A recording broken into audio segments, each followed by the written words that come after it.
in the kingdom of Eldoria. Wars weren't fought with swords and arrows, but with the very elements themselves.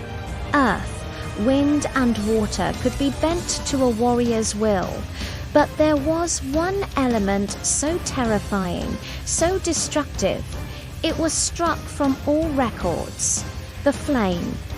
In a quiet village called Ashvale lived a boy named Ilara. He was gentle, known for his quiet way of mending things, not breaking them. His life was simple, predictable, until the day a spiraling crimson mark appeared on his forearm, glowing with a strange inner heat.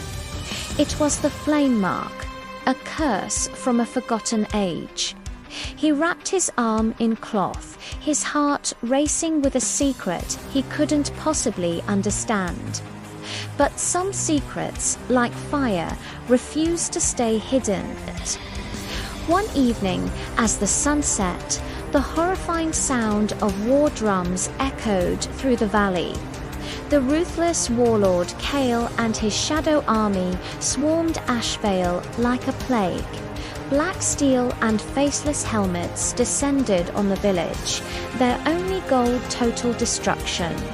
Homes that had stood for generations were turned to ash. The air filled with the sounds of battle and the screams of his neighbors. Alara watched in horror as his world burned. An unfamiliar feeling, a pure white-hot rage, surged through him. It was so intense, he thought it might tear him apart. As the anger peaked, the mark on his arm exploded with light. A column of fire erupted from his hand, turning a line of shadow soldiers into nothing but dust. The entire battlefield fell silent. Everyone, friend and foe, stared at the boy wielding the forbidden power. Kale, the warlord, turned his gaze on Alara. A cold, metallic laugh boomed across the burning village. "So, the old legends are true," he snarled. "The monster of the flame lives." Thrust into the fight, Ilara discovered a terrifying power. He was no longer a quiet village boy. He was a force of nature. He could melt swords, incinerate shields, and drive back the darkness. But with each use, the power demanded more. It fed on his anger, his fear, his grief. The flames whispered to him, tempting him to let go, to unleash everything, to burn the entire world clean. He caught his reflection in a fallen shield and saw a monster staring back, his eyes glowing like embers.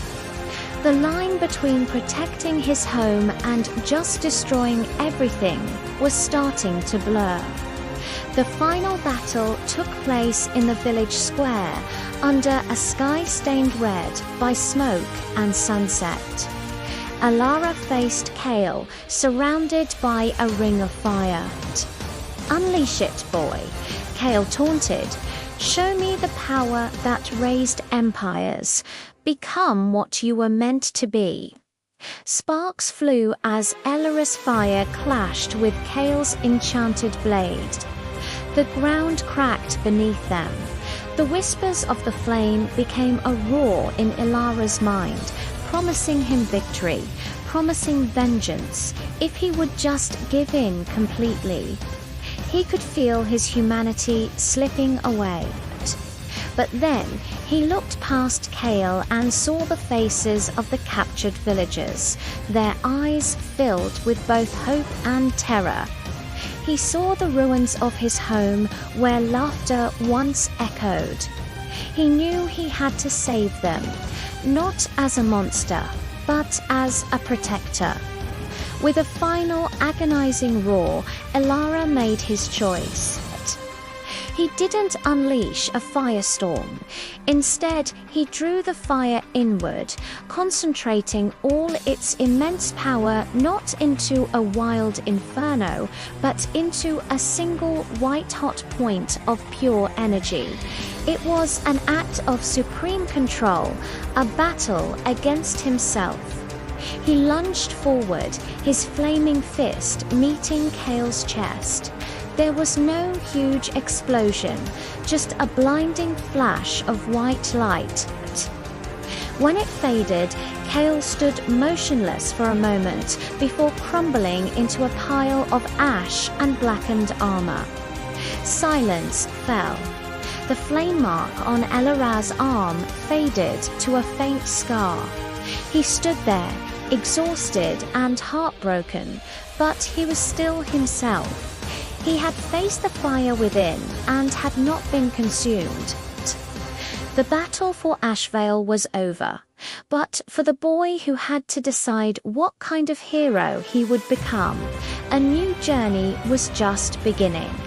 Thanks for watching. If you enjoyed this story, be sure to like and subscribe for more tales from worlds beyond our own. See you next time.